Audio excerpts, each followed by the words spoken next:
Hello, ayan, nagbabalik ako mga palangga. Ito, breaking news na naman to. Bagong expose. Nasangkot na naman dito, wala nang iba kundi ang ulo ng ahas. So ito po ay patungkol sa digital corruption na lalong pagmadali at digital na pangangamkam ng gobyernong Kuting at Ahas Administration. But bagong lahat, i-promote muna natin ang Sendwave app. Kaya kung ikaw ay nasa Amerika, nasa Europa, or nasa Canada and UK, mag-download ka na ng Sendwave app dahil walang bayad magpadala ng pera sa Pilipinas. Don't forget to use Maharlika code para magkaroon ka ng $20 free credit and you'll get a chance to win pang Noche Buena ngayong Pasko. Okay. Alright. So, tanggalin na natin yan. Pamakita yung alindog ko. Alam niyo mga palangga, by the way, yung mga nakanood sa aming live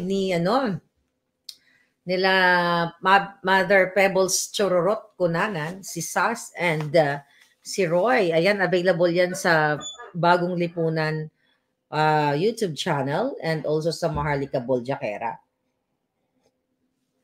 And also, kay General Macanas, thank you. Pinadala ni General. Salamat po.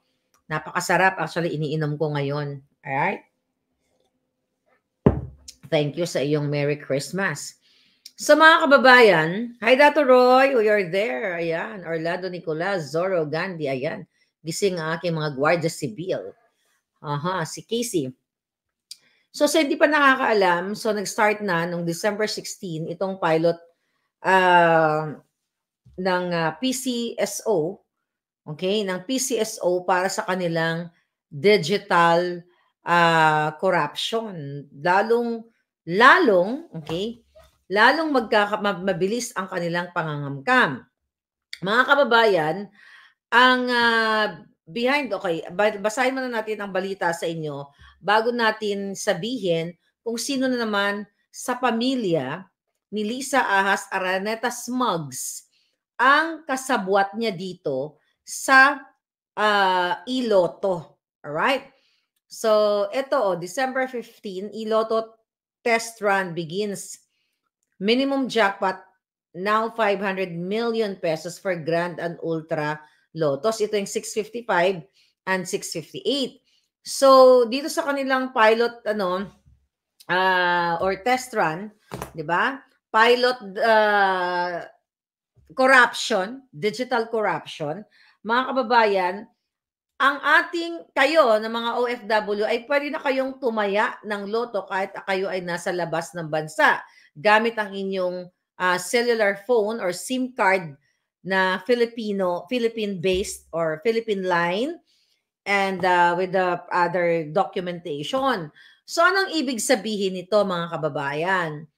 So, imbis na unahin ang buha ka ng inang Kuting, okay, sana naman ang stick ko, ikaw, Lisa at Kuting at Mel Robes, mga jutang ginina ninyo, imbis na unahin mo, Marcos Jr., ang sinapinangako mong digital infrastructure para sa Pilipino, para sa mga, sa lahat ng Pilipino, para yung pagninegosyo sa ating bayan, yung ease in doing business ay lalong mapabilis.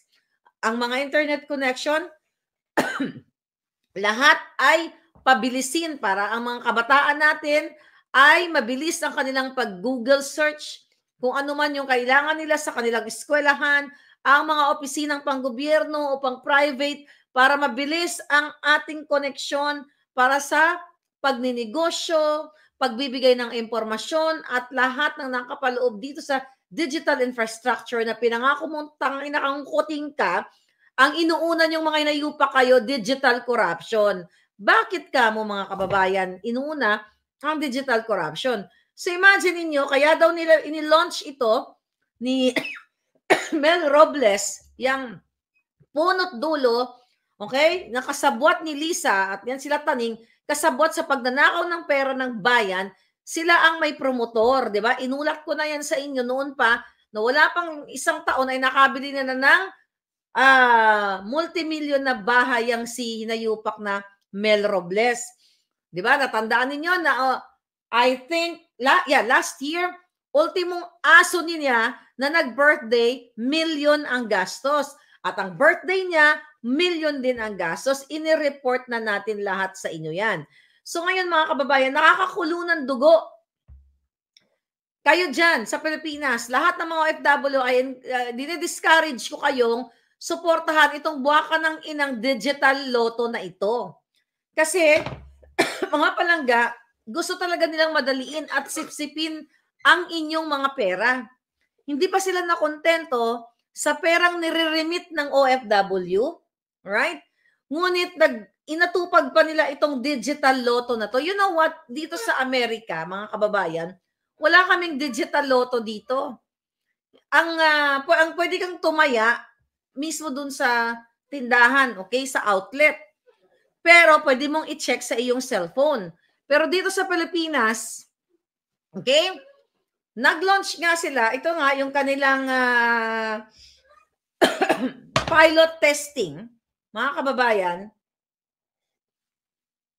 para kayo ay, mga OFW ay linlangin sa kanilang pasugal na ito. Hindi ito para makatulong sa taong bayan, kundi para mapabilis ang pagkamkam nila. Balikan natin yung issue dito sa loto. Yung mga buwaka ng ina sa Congress at sa Senado hanggang ngayon, walang pinapatawag dun sa 433 winners. Diba? Dun sa 433 winners last year na kaduda-duda at only in the Philippines.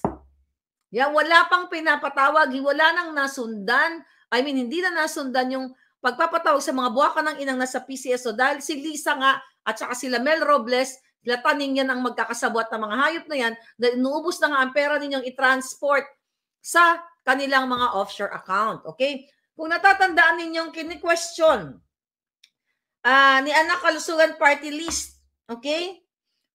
I forgot his name. But anyway, kino-question na yung ginastos ng PCSO, okay, sa ads compared to 2022 and 2023.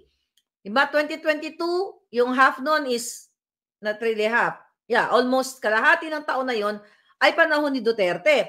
Ang ginastos lang doon, kung natatandaan ninyo, 19 million sa ads. Then nung pumasok na itong buwaka ng inang Lisa at Robles, ang ginastos nila is 340 million sa ads, which is wala namang kakompetensya ang loto. Hindi naman nila kailangan maggumasos sa ganon. At pinapaliwanag ng si Robles na yan sa Kongreso, pero binaboy niya rin. Well, baboy rin naman ng mga kongresista dyan. No? Matitira man dyan, isa siguro, isa kalahati o gatuldok. But anyway, hindi siya sumipot doon. Para magpaliwanag, ito si Robles, para magpaliwanag, bakit ang ginastos nila is 340 million at ang projected net loss na na-incur ng PCSOI, 938 million pesos. Yan yung mga issue na yan na hanggang ngayon wala yung closure, walang follow-up dahil tangina, si Tambaloslo, si Lisa at ang gobyernong ito ay demonyo. Okay? Dahil kasabwat nila lahat ang Senado at ang Kongreso. So ngayon, eto na naman ang kanilang digital infrastructure, digital lotto mga palangga. Imagine niyo kung kayo ay nanonood ng mga OFW, I discourage you na tumaya dito sa lotto. Huwag kayong magpapalin lang nito. Dahil sinasabi mismo ni Mel Robles, kayong mga OFW, kung gusto nyong manalo ng 1 billion, tumaya daw kayo sa Ultra at saka dun sa Grand. Oh? For Grand and Ultra, tumaya daw kayo kung gusto nyong manalo ng 1 billion. Kung di ba naman gonggong, sa tingin mo ba mananalo kayo pag tumaya kayong ganyan? Dalawa sa isa Ultra, isa sa Grand. 655 and 658. Di ba? Kasi yun yung papremyo daw nila na sinimulan. I don't know, hindi ko pa na-check kung kasi 16 yun eh. December 16, nag-start itong kanilang test. Di ba? Yung kanilang pilot digital corruption.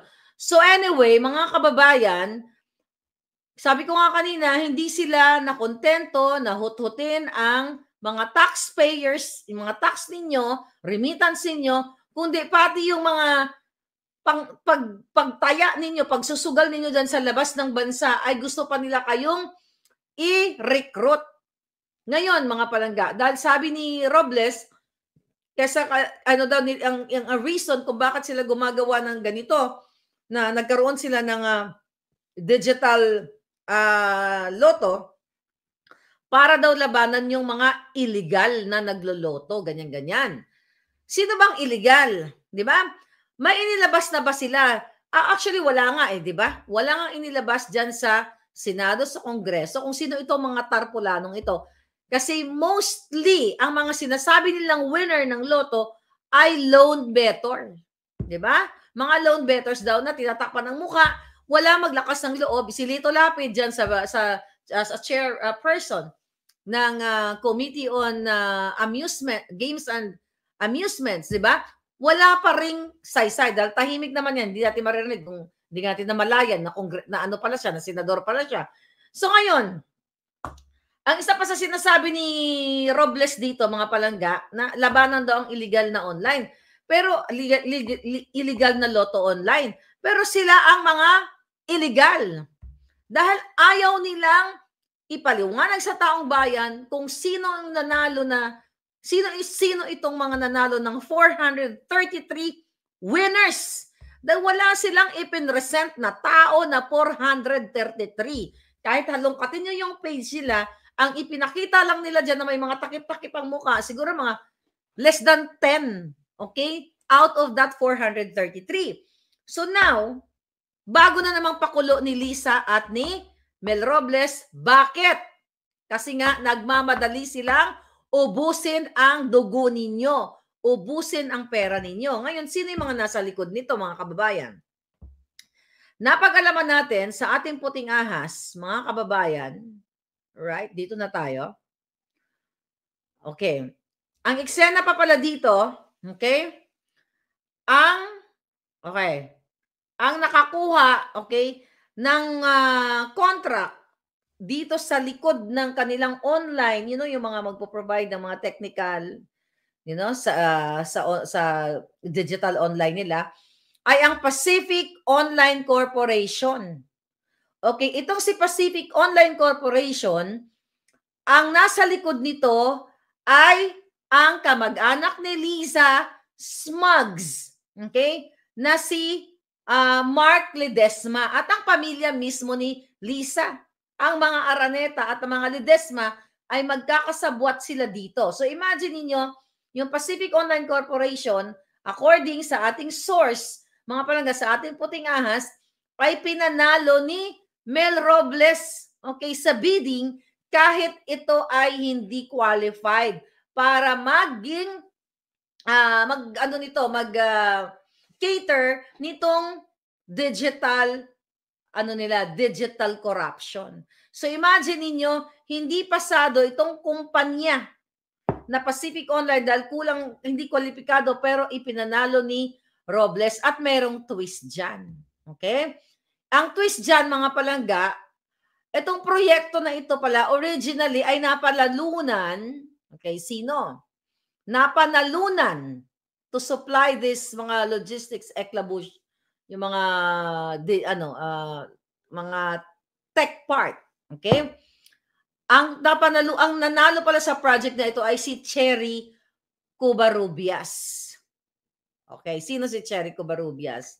Siya lang naman ang nagpupush ng Maharlika Wealth. Okay, na sinasabi niya na siya ay inatasan, di ba? Conservator ni Imelda Marcos para sa Marcos Wealth. Okay? Para ibigay sa taong bayan. Pero remember, itong Maharlika Wealth, di ba? Itong si Covarrubias ay nagsalita ito recently tungkol dito sa Marcos, itong Maharlika Fund na ito. Ino-oppose niya pa to itong Maharlika Fund. Itong Maharlika Fund na isinabatas ni Kuting. Iba yung Maharlika Wealth. Okay? Ngayon, mga kababayan, bakit nag-back out si Cherry Covarrubias. Kasi, mga palangga, pinag-back out siya ni Smugs. At ayon sa ating puting ahas, mga kababayan, ay sinupalpalan ang bunganga ni Cherry Covarrubias, okay, ni Smugs para mag-back out dito sa contract na napanalunan niya para mag-giveaway, okay, para mag-giveaway kay Lisa sa mga Ledesma, sa mga Araneta dito sa digital corruption or digital automation ng PCSO, but it's not for the people. Kundi digital automation para mapabilis ang kanilang pangangamkam. See? Nakita nyo kung gaano kahayo. Tapos sasabihin ni Robles na ito daw ang itong ano na to, itong kanilang bagong modus. Right? Bagong modus dapat daw may sinasabi siyang know your client. Kaya may registration process and everything. May nagsabi kanina, dyan, ito si Nelson yata, Madam, dahil sa Digital Lotto, pababagsakin nila yung mga Lotto outlet na meron na nag-franchise sa mga barangay at pwede din tumaya ang mga underage. I think dun sa underage, hindi pasok yun kasi based dun sa kanilang explanation sa news na kailangan daw ay 18 above. Kailangan ng identification. But Nelson, you are right. Pagdating dito sa sinasabi mong pabagsakin nila yung mga Lotto outlet. Di ba na-discuss ko yan? Na tinisingil nila yan? Di ba? Nagtatara sila dyan. Sila Mel Robles, pinagkikitaan nila yan. Ngayon, mga kababayan, itong ginagawa nilang kasuklam-suklam sa inyo, again, hindi tayo magsasawa dito, pero natatandaan nyo ba yung sinabi ko sa inyo na si Mel Robles, okay, itong hinayupak na ito, ay kasabwat din ng Bureau of Internal Revenue. Naalala ninyo? Dahil yan ay trabaho nila ni Lisa Smugs na maghanap ng mga negosyanteng Chinese. Okay, yung mga KTVs, naalala niyo yung vlog natin, yung mga KTV na mga KTV sa particularly sa Metro Manila, sa Olongapo, yung mga Chinese na negosyante ay kinukutongan nila. Paano nila kinukutongan yan? So, ang gagawin nila, hanapan nila ng butas, itong mga negosyanteng ito, then sisingilin nila ng 1 million to 2 million. Remember that vlog?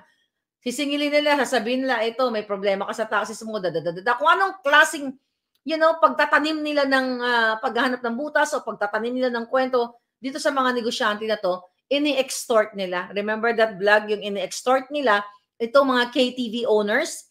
Then, pag binigyan sila ng 1 million or 2 million, ang dinideclare nila lumagi sa BIR ay 100,000 lang nakalagay sa resibo or 200,000. Diba? Then, yung 800, 200,000, yeah, 800, oh well, that's 1.8 million pala kasi kung 2 million, 200 lang i-declare nila, then yung 1.8 million, bulsa nila, or yung 900 kung 1 million, ang siningil nila dito sa mga KTV. So, ganito po kahayop talaga ang gobyerno ninyo. Kailangan ninyo magising. Kailangan ninyo mag-speak up day na dahil tuloy-tuloy, digital na ang kanilang pagnanakaw. Sobrang greedy. Kawawa ang Pilipinas, sabi ni Cynthia, sabi ni Rodolfo Collado, so iloko, sabi ni Victor. So, ayaw talagang tumigil ng mga hinayupak na to sa panggagancho ng ating, sa inyong lahat. Okay? Especially sa OFW. So, kung naalala ninyo yung mismong pag-ano ni Robles, di ba? Yung pagpapalaya nga dito kay Chandiramani, si Amit Chandiramani, nagbayad din si Chandiramani dyan sa kanya. So lahat na lang, pinagkikitaan ni Lisa Smugs at ni Mel Robles at pinakabago ngayon, ito nga yung digital corruption, mga kababayan. So yung digital corruption na yan, okay, nitignan ko lang yung notes ko dito kung ano pa yung mga ginagawa ng mga hinayupak na ito. So, yeah. So, naalala ninyo yung mga binlog natin dito na itong si Lisa Smugs ay talagang kasabwat itong si Mel Robles kung paano, paano sila kumana ng pera. Remember, Pogo. Pogo kasama din dito si Mel Robles. So ganito po nilang talagang ganito nila ubusin ang pera ninyo. Lahat. Puro charot sweetik office, sabi ni Den Scorpion. So, lahat na lang ng pwede nilang pagkakitaan, lahat ng pwede nilang kikilan, ay talagang uubusin nga nila ang inyong dugo. Kayong mga OFW, okay? Definitely hindi ako tataya. Bakit ka naman tataya sa mga inayupak na ito? Remember, we're talking, okay, i-refresh natin ating mga brain. Di ba? Gumagamit si Tambaluslos at si Lisa Smugs ng mga trolls, gumagamit ng mga dugyot, the non-political vloggers, binabayaran ng mga buwakan ng inang yan para dikdikin si Sara. Babalik tayo sa dikdikin si Sara. Magkano ba yung amount na dinidikdik nila kay Sara? Okay? 150 million pesos lamang. Okay, you compare this amount, 150 million pesos, dun sa 340 million na expenses ni Mel Robles this year, 2023, na over. Yung expenses dyan sa PCSO, 340 million. Again, during Duterte's time and half of Kuting, 19 million lang ang naggastos sa advertising ng PCSO. Pero tanungin ko uli kayo kasi baka nakakalimot kayo. Kasi itong jutang dyan ng Lisa, Kuting, lahat ng mga hayop na yan, at si Tambaluslos, di ba, imagine niyo nag-hire ng mga dugyot vloggers, non-political vloggers, yung iba nagising na, yung mga, lahat ng mga hinahire nila, trolls and everything, para tirahin nyo ng tirahin si Inday Sara sa halagang 150 million. Okay, let's say ganito gawin natin, mga kababayan. Okay, kunwari lang, for the heck of this conversation. Sabihin natin, kunyari, si Sara ay kumuha ng 150 million. Okay, kunyari lang, 150 million, binulsa kunyari ni Inday. Ano ang malaking binulsa? Yung 340 million na kunyari ginastos nila sa advertising? Okay? Yung pinapatayo nila ng bahay na multi-billion, kasama si Lisa, lahat sila, multi-billion. We're talking about multi-billion and also this 500 million each na ipapanalunan daw ng mga loan bettors pero hindi nila maipaliwanag kung sino to mga jutang ginemes na loan bettors na ito. Balik tayo sa 433 katao na nanalo. Diba? Ng 200 ilang milyon yon, multi-million din yon. Then yung mga sunod-sunod na nananalo. You compare that sa ayaw nilang tigilan kay Sara na worth 150 million. Kung ito mga tumitira kay Sara, if they are really for the people, kung sila ay para sa ayaw nila ng korupsyon. Sige, ayaw nila ng korupsyon dahil, si Inday, ito, nilustay ang pera, hindi maipaliwanag, dyan sa, sa DepEd, 150 million, ayaw nilang tigilan. Nag-hire pa nga si Tambaluslos ng mga vloggers, mga attackers, tiktokers, lahat hinire niya para dikdikin si Inday sa worth 150 million. Okay, na confidential fund, na si Kuting naman ang nag-approve noon. Siya naman ang nagbigay. Pero ang mga jutang ginemes, tahimik dito sa usapin ng mayat-maya na nananalo sa loto na loan bettor. Tahimik ang mga hinayupak sa 340 million na ginastos ni Robles dyan sa PCSO na ayaw niyang magpaliwanag. Kung saan napunta yung 340 million yan, hindi nga siya sumipot dyan. Tapos ang Kongreso, Senado, nga, wala pa rin, hindi pa rin nila pinupush na mag-report dyan si Robles. Pero si Sara, na 150 million, ang binabato sa kanya, ayaw nilang tigilan. But syempre, malinaw pa sa sikat ng araw na ang intention talaga ay pabagsakin si Sara, which is yan din yung mga pinag-usapan namin ni kaming apat kanina. So, Sa pagkakaalam ko, kinokontra ni Senator Tulfo na tuloy din pala. Oh, may mga palabas lang. Kinontra niya ba? O parang kinontra niya, pero tingnan mo, tuloy pa rin. O yan. So, eto na ngayon. So, 150 million, ilang buwan na yan, ayaw tigilan niyo si Sara, di ba? Kasi, ayaw siya tigilan nitong mga gunggong na mga bayaran ni Lisa at na Tambaluslos sa 150 million. Pero yung ginagawa ng mga hinayupak na to sa loto, na maya-maya may nagpapanalo na hindi natin alam, na sila, hindi natin alam. Talagang, eto sila ang mga nananalo dahil ayaw nila maging transparent. Sabi ko nga, bubuksan mo lang, di ba? Pag pinatawag lang yan sa Kongreso, sa Senado, para tignan kung sino itong mga loan bettors na ito, kita kaagad yan. Kasi nga, once na manalo ka, let's say kalahating milyon o 100 million, automatic, kung ako ang nanalo, kung ako ay legit na nanalo, merong paper trail. Papasok sa account ni Maharlika, ang napanalunan niyang 100 million, makikita yun doon.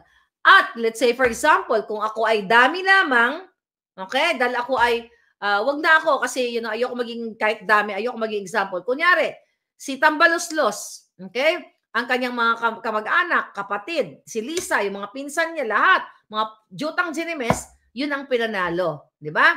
Meron itong si Pedro, ginawa lang siyang dami, o sige na, bibigyan ka ng 1 million. I-receive mo, kunyari, ikaw ang nanalo. So, itong si Pedro, di ba? Yung pala, itatransfer niya yung pera dito sa kay Lisa Smugs, kay Ledesma, kay Araneta, kay Romualdez, kay Marcos. So, makikita yun mga kababayan sa paper trail. Kung, let's say, for example, pinatagal-tagal muna ni Pedro, ay hindi ko muna itatransfer kasi baka ma-obvious, di ba? Kunyari, last year sa nanalo, hindi ko muna itatransfer to, baka malata. Next year na lang. Let's say, ngayong year na to, tinransfer niya. So, makikita yan sa paper trail. Napaka-simple lang yan, mga palangga. Simple lang, kahit elementary, kaya mong arukin yan. So, ayaw pa rin ipatawag dyan sa Congress and Senate itong mga isyong pinag-uusapan natin, loan better, expenses na 340 million, compared to 2023 to 2022, then yung 433 kataong nanalo, 'di ba? Tapos mayroon pa nalalaman si Robles na know your client, so you have to register and everything dito sa digital corruption na ginagawa nila or digital lotto na ito.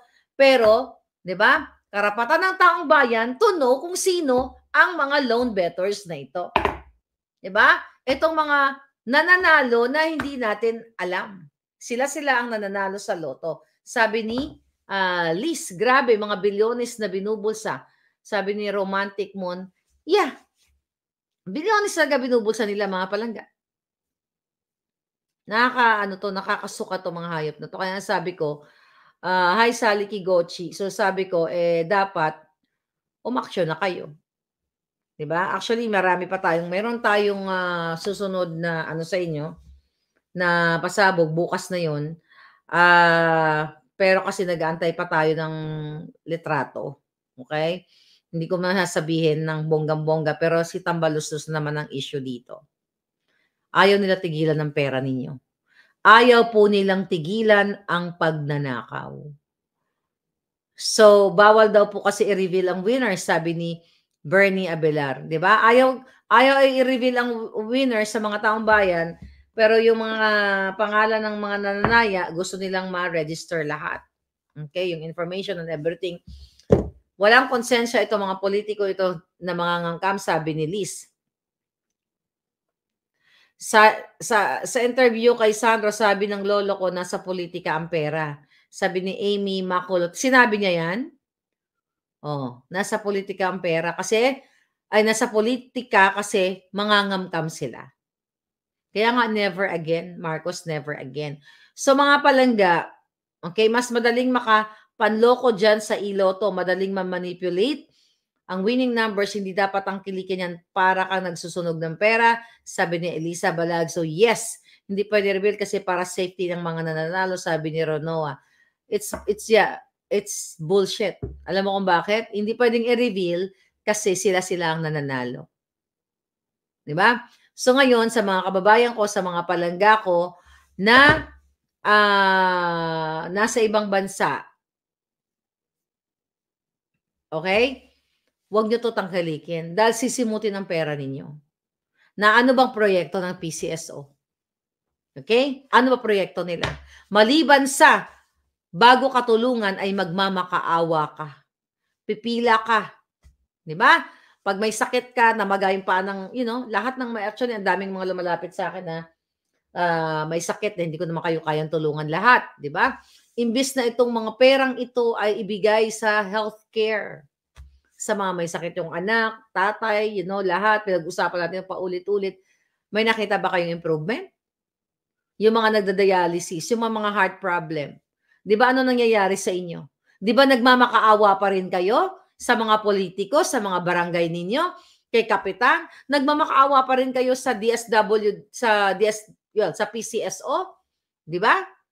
DSWD also, but let's talk about PCSO. 'Di ba pumipila pa rin kayo doon para bigyan kayo ng katiting na magkano bigayan ngayon? 500. Pero itong mga hinayupak na loan bettors, ayaw nila i-reveal sa inyo. 'Di ba? Ayaw nila i-reveal ang mga mga kawalang hiyaan nila. Alright? So ngayon, mga palangga, anong dapat niyong gawin? Then speak up day. 'Di ba? Kaya nga itong si Sarah, sabi nga namin kanina, ni Sas at ni Roy at ni Chororot, mag-speak up day na rin si Sarah. 'Di ba? Mag-speak up ka na rin dahil maawa ka sa bayan natin. Itong mga putangina, lahat ninanakaw na yung pera. Wala silang pakialam, lubog na ang Pilipinas.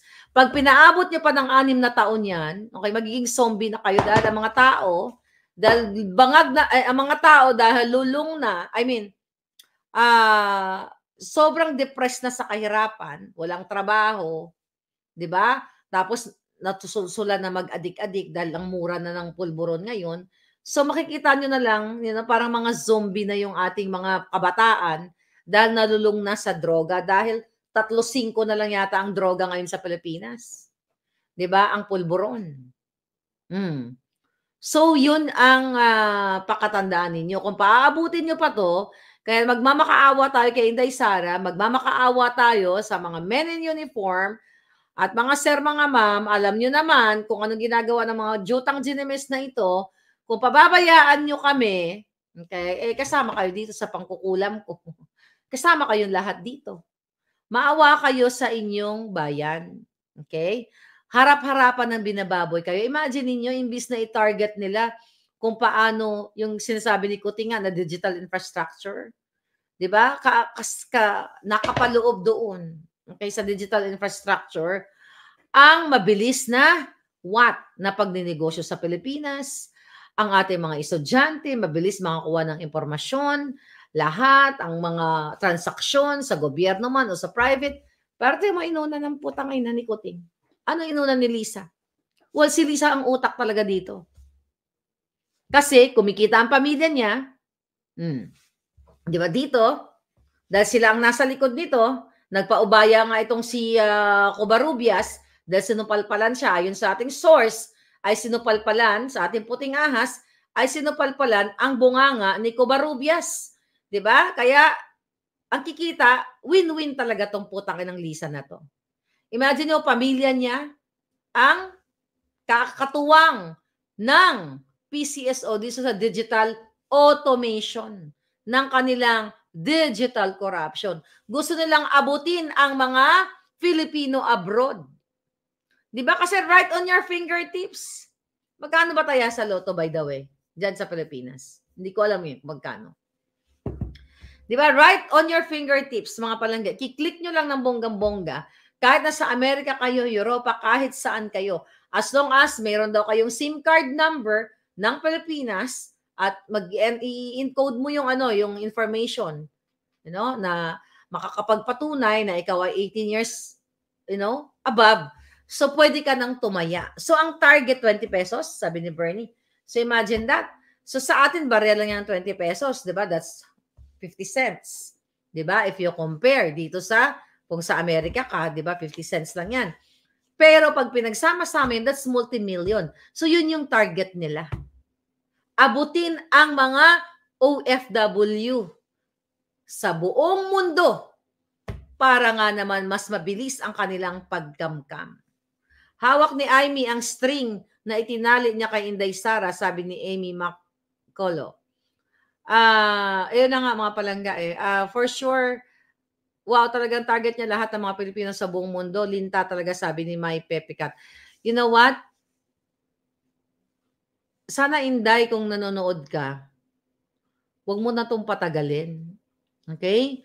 Kung ayaw mong tumakbo sa 2028, which is sabi nga ni Pangulong Duterte, kasi di ba maraming, hindi marami, ito talaga yung mangyayari na let's say for example, na si Inday ay, kunyari bukas matigok si Kuting. Okay? Matigok si Kuting, di matapos na itong kahayupan nila, di ba? Putol na lahat yan, madali yan pa-imbestigahan ng susunod na administrasyon ni Inday kung anong ginagawa ni Lisa dyan sa PCSO. Lahat ng panagnanakaw ni Lisa, mahuhuli natin yan sila kaagad. Kung kung mamamatay si Kuting ngayong araw na to, tapos magti-take over si Inday. Ngayon, Inday, okay, kung iniisip ng mga kampo mo, sa likod mo, na wait na lang natin sa ika 2 years ni Kuting para mag-re-election si Inday. Kasi by law, yun ang mangyayari na kapag nakaabot si Kuting ng 2 years, which is, kailan yung 2 years niya? June 30th. Di ba? Ang tagal pa, Day. December pa lang ngayon, January, February, March, April, May, June, 6 months. Hindi na kami makapag-antay. Di ba? Sinasabi naman, kung wala kang balak tumakbo sa 2028, paputukin mo na. Okay? Yung mga pasabog na pwedeng lalong magdiin sa mga jutang gininang to. Para marinig ng buong mundo kung gaano ka-evil, gaano kahayop ang gobyernong ito. Kung talagang gusto mong wakasan na ito, Inday. Dahil kitang-kita mo naman to, hindi ka naman siguro bulag. Okay? Ito lang yung sa akin. But I don't know kung ano yung mga, syempre, hindi naman natin hawak yung isip niya kung ano yung strategy nilang gawin. Pero ako lang, kunyari ako nasa kalagayan ni Inday. Kung ako nasa kalagayan ni Inday, at nakikita ko na lahat itong kahayupan ni Lisa, ni Kuting, pambababoy nila lahat sa Pilipino, hindi ko naisipin ang sarili ko na magre-re-election ako. I will speak up now. Ipakita ko lahat ng bala ko. Kukumbinsihin ko ang taong bayan dito sa pamamagitan ng alas ko, ng bala ko. Mga kababayan, ito ang tunay na nangyayari. Ito yung na-witness ko. Ito yung totoo. Ito yung narinig ko. Itong ng Lisa na to, ito yung sinabi niya, ito text niya. Kasi na-miss niya ni Lisa ang text niya noon pa lang. Nung kasi simula pa lang ng kapapanalo pa lang ni Kuting, nag-miss-send siya ng text messages dyan, di ba? Okay? Ngayon, mga palangga, kung ako yon, hindi na makapagtagal ng 6 months. Pabutin ko na June para magre-election ako. No. Titignan ko na lang yung maging destiny ng susunod sa 2028. Di ba? Kasi kung magiging maganda yung let's say mawala na si Kuting, sabi ko kung mamatay siya ngayon, di ba, at si Inday magti-take over,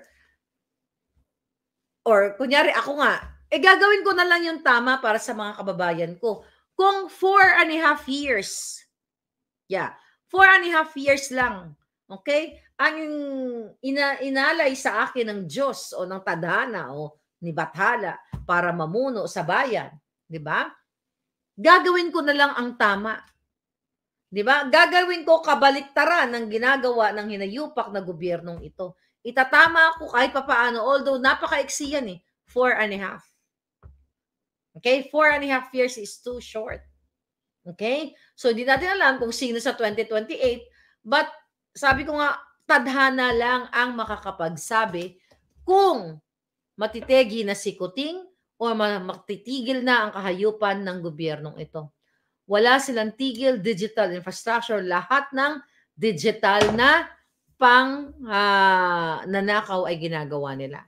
Sabi ni Lou Fox, Chong Maharlika 2034. Ay, bata pa ako noon Pag 2034, pwede pa ako noon, Lou Fox. Bakit hindi?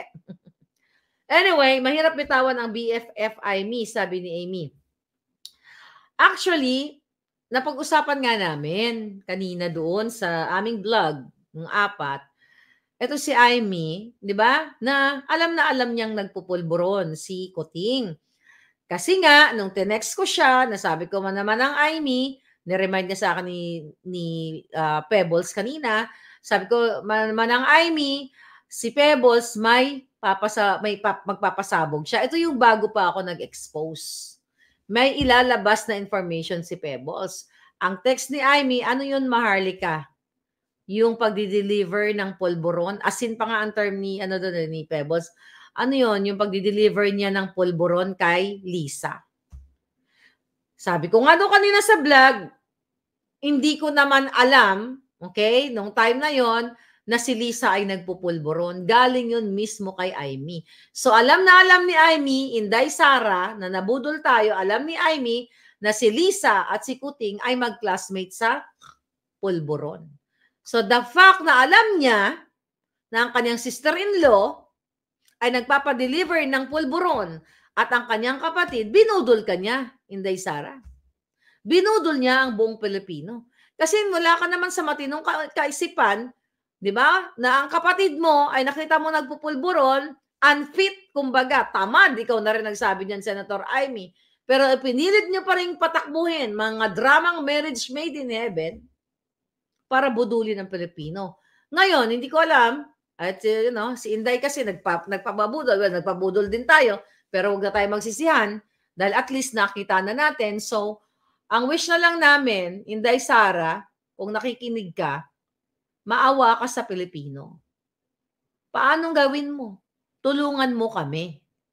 Dahil nakikita na nga ang pambabalahura ni Lisa, ni Tambaluslos, pambabalahura niya sa'yo, ramdam mo naman yan sa loob. Di ba? Hindi nga deadmahan nga kayo, kaya nga nagkaroon ng salitang tambaluslos. Sa imong ambisyon, don't be tambaluslos. Ikaw nagsimula niyan, Day, kasi nakita mong tambaluslos ang gobyernong ito. Hindi naman na-acting si tambaluslos kung hindi walang basbas ni Kuting at ni Lisa. So, ibig sabihin, nilalansi ka nila. Di ba? Tinatrador ka nila. At kasabay ng pag-trador sa'yo, Inday Sara, ay pagtatrador sa more than 110 million Filipinos. So, ako pagod na din ako sa kakasatsat dito, sa totoo lang. Dahil every vlog natin, ang sinasatsat ko sa inyo, ay pagnanakaw ng mga jutang sininang ito. Bukas, inaantay lang natin ng iba pang proof, pagnanakaw pa rin nila. So, every day, nagnanakaw sila. Ikaw, Inday, 150 million, binabato nila sa'yo. 150 million, dinidikdik ka ng bonggang-bongga. Pinong-pino, nagbabayad ng mga vloggers, mga dugyots, and everything, para dikdikin ka. Kailan ka tatayo? Sina-challenge kita. Kailan ka tatayo, Day, para sa Pilipino, para sa katotohanan? Kita mo naman kung paano ka balahurain. Paano ka painan, paano ka pagbintangan. Pero itong mga kinasasangkutan nilang hindi lang to 150 million. 500 million. Ilang milyon na ba ang mga napanalunan sa loto? 340 million. Na advertising expenses pa lang yan. Wala pa yung bilyon na mga pinagbibili nila ng bahay, nila Dameo, ni Robles, lahat ng kabinete, ni Jay Santiago, ng PPA, lahat ng Ports Authority, lahat nagbilihan na ng multi-million properties. And tomorrow, we will talk about 3 bahay na niregalo, okay, na binili. Bukas na natin ilalabas yan, mga kababayan. So, Day, ano na to, Day? Sa maawa, maluoy man ka. Diba? Dahil sa'yo na lang nakaasa ang taong bayan. Okay? Kaya nga gusto kanilang ligwakin kasi ikaw ang next in line. Okay? Kasi baka si Kuting bukas makawalawa, matsugi na. Kaya gusto kanilang ligwakin at, doon sa gusto pa ni Tambaluslos na maging Prime Minister. Diba? So, kitang-kita nyo naman yan. Pangulong Duterte, hindi na kami makapagantay. Sabi ni My Channel, sinuportahan nyo din kasi. Oo nga, palangga, nabudol nga kami. Diba? Tinatanggap na namin yan lang ng paninisi na yan. Pero hindi kami ang nambudol sa taong bayan.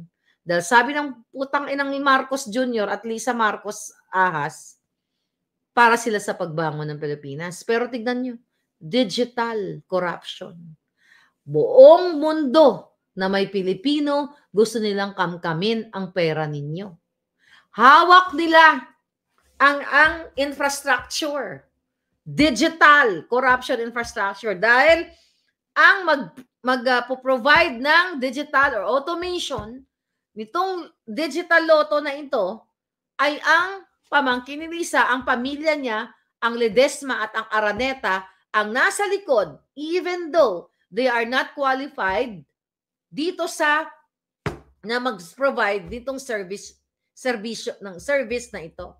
Itong technical service ng tawag dito sa okay. Right. Itong sana yun. Itong Pacific Online Corporation na ito. See that? Kahit hindi qualified, binababoy na. Wala nang batas-batas sa kanila. Hawak nila DOJ. Hawak nila Supreme Court. You know, yung mga tiwali dyan na yung iba, mga justices natakot, di ba? Tinatakot nila lahat yan. Wala nang batas sa Pilipinas. Ang batas sa Pilipinas ay para lang sa kanila. At kapag, ikaw ay, di ba, mag-oppose ka lang sa kanila, kakasuhan ka. Tingnan mo na nangyari, sunod-sunod na nga kinakasuhan, di ba? Napag-usapan nga namin ni SAS na merong isang vlogger na nagtatrabaho sa isang news agency. Kilala nyo yan, nandiyan lang yan, sa maingay din yan. Okay? Sa isang news agency, hulaan nyo na lang, mag-comment kayo dyan, na tinawagan mismo ni Tambaluslos ang kanyang news outlet. Okay? Tinawagan para sabihin na ano bang magagawa natin dyan sa babaeng yan. Babae, yung code. Okay? Yung hint. Okay? Ano bang magagawa natin dyan sa babae ninyong trabahador? So, tinatakot nila. So, itong si babaeng trabahador, medyo nagmimelo-melo kasi medyo natakot-takot din ng bonggang-bongga. Siyempre nga naman, ang kalaban mo, manggugurgur, di ba? So, anong gagawin natin, Inday? Yeah, tinawagan na, Sir Zorro. So, nakakalungkot. Cotillion May, yes, thank you palangga sa paalala mo. Baka Trojan horse yan si Aimee Nicoting. Walang nagpapaniwala dyan palangga. No more Marcos. Kahit sino dyan. Although, sabi nga nila, mga magkakamag-anak, pare-pareho, pero sa case nila, pare-pareho silang mambubudol. Diba? Pare-pareho sila na mambubudol sa Pilipino. Kaya, tignan natin kung ano yung hi, Raimi, kung ano yung magiging katapusan nitong ating laban. It's so tiring. Kasi everyday, ang pinag-uusapan natin, hindi si Karen Davila. Hint yan, hindi siya mainstream media actually, vlogger din siya at the same time nasa network. So anyway, Madam, sa US ba nire-reveal ang mga lotto winners? Yes. Yes. Nire-reveal ang mga lotto winners. Okay? Kita mo naman yan kahit i-google mo. At ang lotto ticket namin binibili sa tindahan, sa outlet. Walang online na ganyan. Hindi ka temo, mabilis pa ang Pilipinas. Mabilis sa digital na pagnanakaw kasi nga gusto nilang kami yung pera ninyo. Kaya, nakating-kati yung kamay ni Lisa. Hindi talaga sila na kontento sa mga ninanakaw na nila ngayon. Sabi ko nga, hindi na kontento dun sa perang binigay sa kanila during campaign period, ang mga bribe na natatanggap ni Lisa, ang mga panalo sa loto, ang nare-remit sa kanya sa Bureau of Customs, sa PAGCOR, sa POGO, lahat ng kahayupan ay nasa kanya. Kaya yung babaeng yan, susunugin talaga yan ng tadhana. Kakarmahin yan. Kaya sabi ko, nasa na yung kukulam ko. Ikaw, Lisa, itong kipay mo, itong uunahin at saka yung tiyan mong butod. Yan ang mauuna. Yang perang ninanakaw mo, iluluwa mo lahat yan, tangina ka. Iluluwa mo lahat yan. Kala mo, kayo, lahat ng mga magnanakaw, iluluha nyo lahat ng ninakaw ninyo. Hmm. Sana next time, bagong magsilbing sa bayan ng Iloklok, lahat ng tao may malasakit sa bayan, iboto sa pwesto. The problem kasi, Adelaide, Cantillo, yun na nga, doon na naman tayo babagsak sa Smartmatic, sa ating electoral process na binibili ng mga buwaka ng inang Kongreso, Senado. Kaya nga sila nakaw ng nakaw right now para pagbayad nila sa mga tiwali. Okay? Maliban dun sa babayaran nila yung mga botante na mga kapit sa patalim, so babayaran nila yung mga operators. Ito na nga yung revelation, ito na nga yung signed affidavit ni Attorney Glenn Chong na si Lisa ay nakikipagsabuatan sa Smart Magic. And may involved na pera yan. Hindi naman makikipag-agreemento yan nang walang involved na pera. So, again, kung hindi matatanggal itong mga hinayupa katulad ng Smartmatic, okay, na nakikipag-bribe, okay, panahon pa ni Bautista, panahon pa ni Noy, panahon pa ng mga nakaraan, eh hindi matatapos yung problema natin. Kaya ito yung sinasabi ni Attorney Glenn Chong na nasa mga kamay natin ang tunay na pagbabago. Pero hanggat nakikipag-bribe, okay, ang mga umuupo sa gobyerno, hindi tayo magiging malaya dahil ninakaw nga yung boto natin. So doon naman papasok yon. Sabi ni Anne, kaya pinagpe-pray ko si Glenn Chong. Yes, mag-break natin siya na manalo sa laban. Alright? Hindi si Lorraine. Di ba ginisa na nga nila si Lorraine? Di ba dinitinin na nga nila? Si Ampaw, ang bagong attack dog ni Tamba laban kay Bibi Sara. Siya po si Ampaw, sabi ni Noel Duran. Oo nga, hindi man mananalo yan Palangga. Dudurugin natin yan. Hindi ko binoto. Ang alam ko na history nila, di ko sinabing perfecto ako. Bakit guilty ka ba? Sabi ni Mai Chanel. Sino may kaaway mo? Ako ba? Ako ba Palangga? Tama ka naman Palangga. And you did the right decision na hindi mo binoto yung kuting. At least hindi ka nabudol. Kami na budol talaga kami. And it's good. Na nandyan siya na, ikaw, hindi ka nabudol. Kami, at least tumayo kami. 'Di ba? Ibig sabihin, hindi kami nagpabudol. Nabudol kami, pero lumaban kami sa nakita naming kahayupan ng gobyernong ito. Oh. Baka pananakot kay BBM para mapasunod siya. Kahawak ni Lisa ang pulburon jar. Possible. O, di ba, kung na-miss nyo kanina yung vlog namin, isa dun sa mga in-expose ko na nung si Kuting ay nakahandusay dahil sa Addictus Benedictus pulboronic niya, nung time na hindi siya nagpapakita sa taong bayan, nung nagkaroon ng Marawi bombing and Surigao earthquake, mga Palangga, nagpatawag si Lisa Smugs ng 10 tangke de giyera. Okay? Doon nakaantabay doon. Okay? Nakaantabay lang para in case na magkaroon ng, pag-alsa ang taong bayan daw dahil hinahanap si Kuting eh. 'Di ba? 64 hours, walang tayong nalaman kung buhay pa siya o patay. So itong si Lisa Smugs, nagpatawag. Kasi nga, si Kuting malapit-lapit na yan. 'Di ba sinabi ko sa inyo, nag-muscle spasm yan before nila tinira si Inday. Remember that? Itong 150 million pesos na confidential fund kaya nila binaljak si Inday kasi akala ni Lisa mamamatay na si Kuting dahil nagkaroon ng muscle spasm. Right before nilang binoljak sa 150 million. So yan yun. Okay? Kaya kung si Kuting ay matsugi na, hindi magpalitsyon kayo. Right? Si Ahas ang bodyguard ni Kuting kasi pag magkamali na naman si Kuting, sasabihin, Jombag agad. Yes, my pipikat. Sabi ni my friend, Fair Lady Maharlika and Lisa Smugs are definitely enemies at war.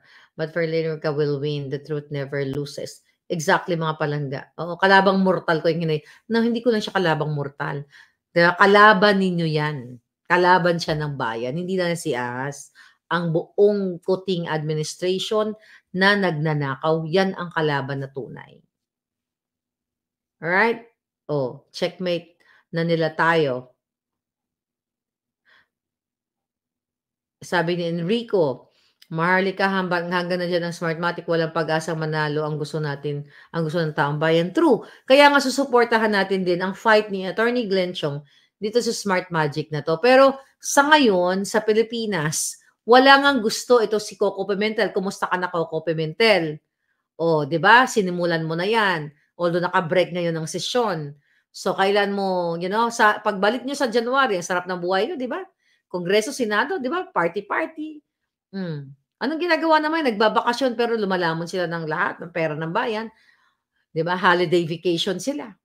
So ikaw Coco resume sa January 21, sana buksan mo na itong investigation kay Lisa Smugs dahil pinangalanan mo na, I mean, binulatlat mo na ito. Kung talagang mahal mo ang Pilipino at gusto mong suportahan ka namin, magpakita ka ng balls. Tandaan mo to.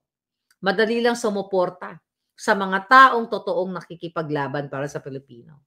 Kung hindi mo idadrag ang pangalan ni Lisa, which is nasa signed affidavit ni Glenn Chong, then wala ka ring saysay. Kaya aabangan namin at ipupush namin ikaw. Dahil ikaw ang nagsimula niyan. Nung tinanong mo si Amy Marcos dyan sa Committee on Electoral Reforms. So tatandaan namin yan. Okay? So hindi ka makakaligtas sa amin, Coco Pimentel. Pero kung gagawin mo yung tama, papalakpakan ka namin. Alright? So mga palangga, wag natin tigilan itong digital corruption. And sabi ko nga, tiring itong laban na ito. Pero kasi pag tumigil tayo, matutuwa sila. Ibig sabihin, sumuko na tayo sa laban. So kahit nakakapagod, hindi tayo susuko sa laban, mga palangga. Kailangan uriratin natin, ulit-ulitin natin ang kahayupan nila at nang nakikita nila, hindi tayo natitinag. Kasi paulit-ulit din yung kanilang pangungurap, ang kanilang pagnanakaw. Hindi lang paulit-ulit. Every minute ng buhay natin, every second ay nagnanakaw sila sa pera ng bayan. Buti nga ako, hindi naman ako every second nagdadaldal dito. Pero sila, every second nagnanakaw. Alright? So, muli ito po si Maharlika. I'll see you again. Thank you.